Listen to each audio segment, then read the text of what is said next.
Good morning, everyone. This is Jhet at thetaleofjhet.com and jhetvanruyven.com, and I have a special guest for you.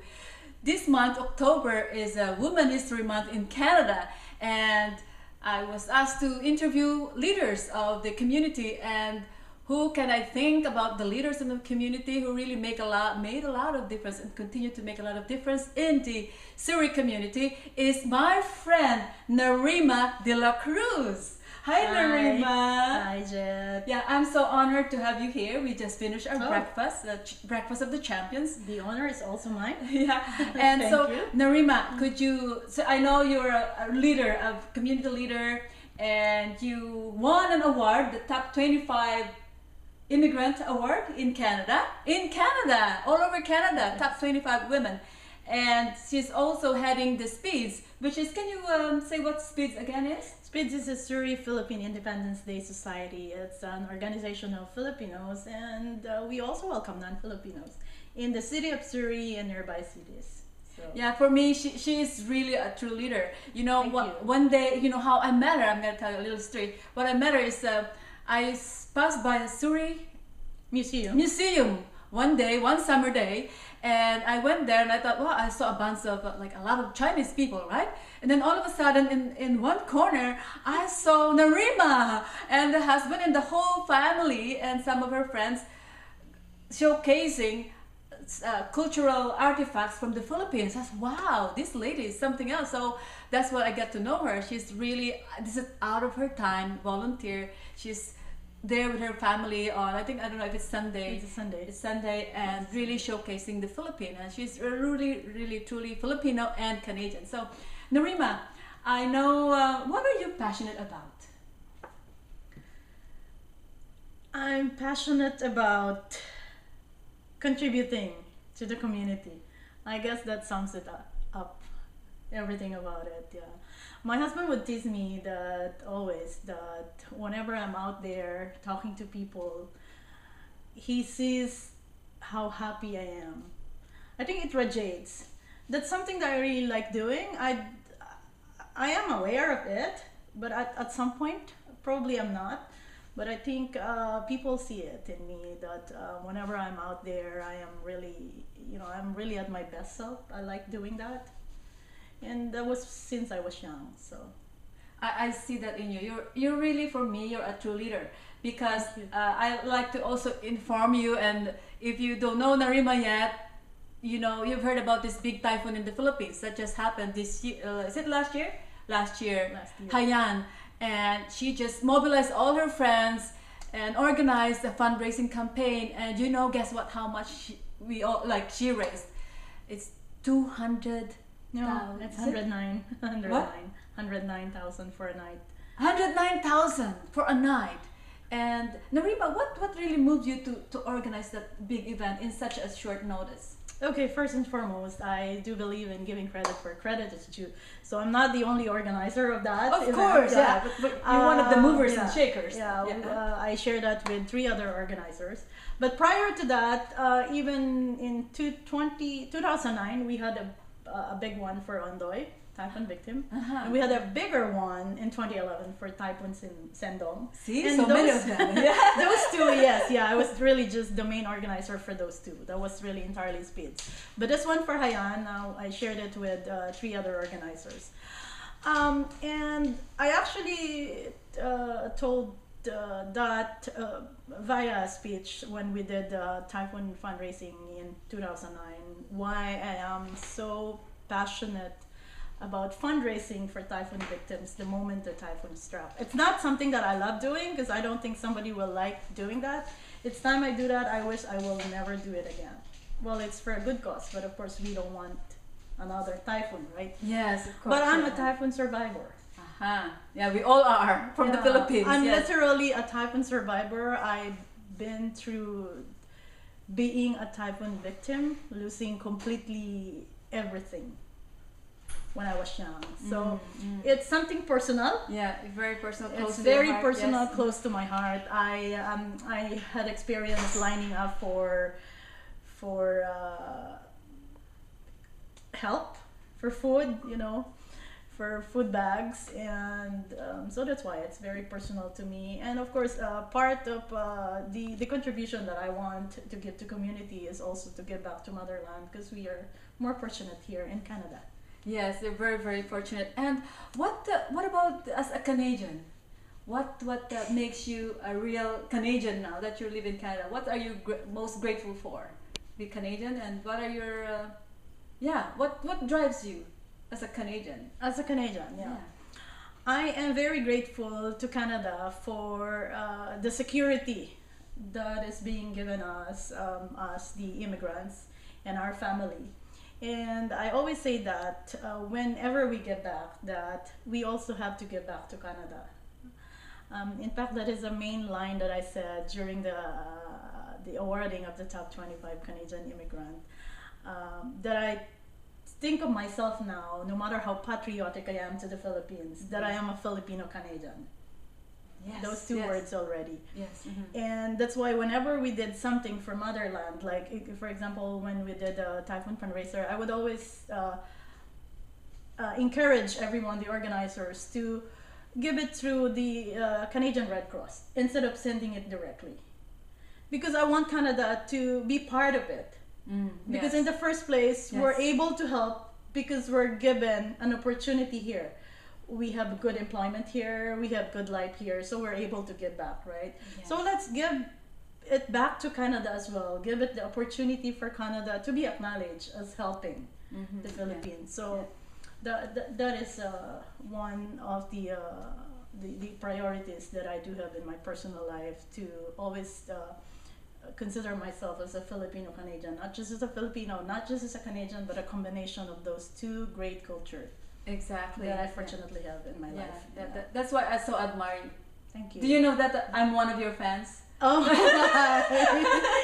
I think the feeling is mutual.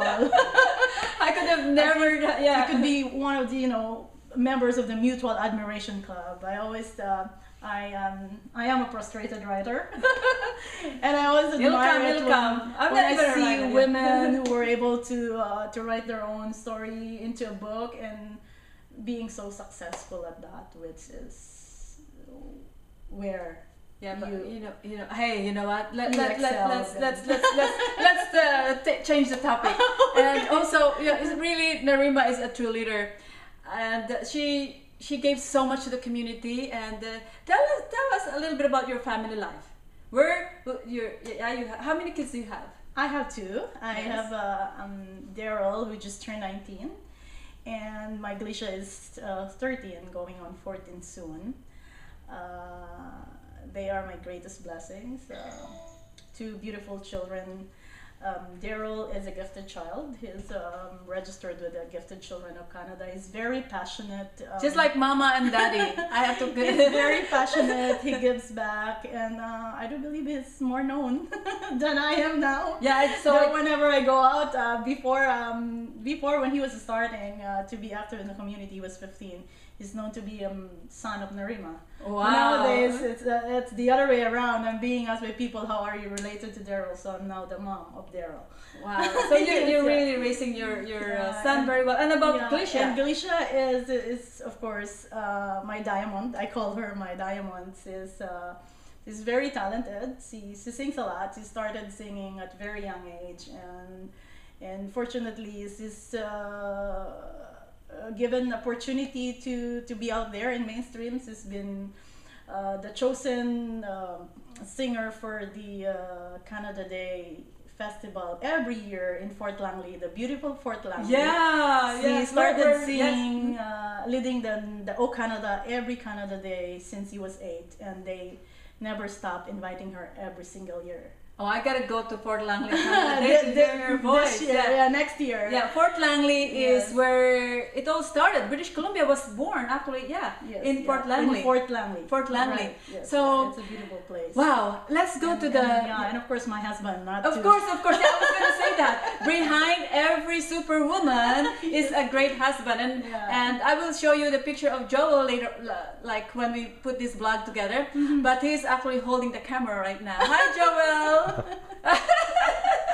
Hello. Yes, yeah, But yeah, let's go yeah. to the most exciting part because I know she has activities today. She has 5, 6, 7, 8, 9, 10 appointments today because this is so exciting because Narima is actually running for Councillor for the city of Surrey. So Yeah. I'm running for the Surrey City Council this coming election, November 15th. November 15th. So those Filipinos or not even Filipinos, come out and vote for her on November 15th. And here, I'm just reading here: safer streets, better transit, and healthier communities.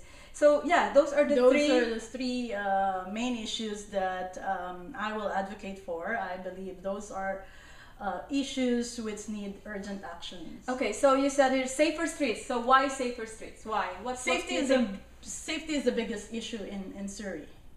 And if we don't feel safe in our environment, at home, in the street, nothing else matters.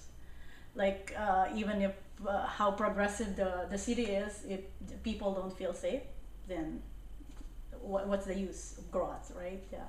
So with Safer Street, we're hoping to double the number of police officers on the street, and also we hope to create to support creating a mental health strategy which would benefit the folks who are affected in the shorter and the long term.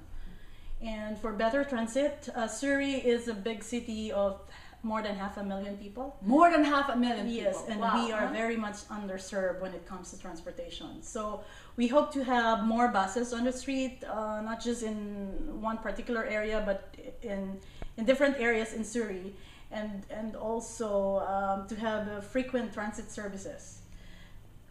Not a long wait, like 20-30 minutes in Surrey. In Vancouver, they do have 3 minutes, 7 minutes wait. Wow. Why can't we have that Yeah, here? wow. Yeah. Wow, that's Even a dream. just 10 That's gonna be a minutes, dream. right? Yeah. Yes, and of course, I'm passionate for neighborhood involvement, so I do advocate for healthier communities by involving the entire community. So I hope to advocate for giving more emphasis on community associations, because when people get involved, that's when the city evolved into something which is stronger Yes, and vibrant. the power of community. The power of community. And Narima would be the voice. So that's the reason why, like, really, I don't play a lot of politics there. But when I know Narima, she's very dear to me, and I really, really wanted to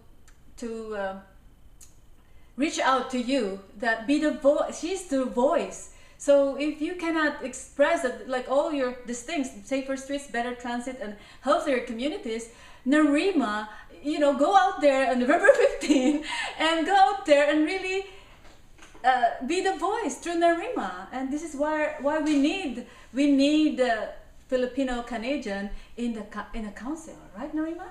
I think I'm never more passionate about politics until I met her, because I knew her before. She's a politician, and so I know she's a true leader. So what else can I say? What's your last word, Narima? What really makes your heart sing? Well, I would like to represent the entire immigrant community as well. Ah, okay. That is one thing I think that distinguishes me. Thank you. Because I'm an immigrant, and I do believe Canada and Surrey, for that matter, is a very diverse community comprised of a bigger percentage of immigrants. So I'd like to be the voice of the immigrant community, and of course to represent everyone, and to help get Surrey be a safer, stronger place for its residents. Wow. So yes, immigrants. We are diverse here in Canada.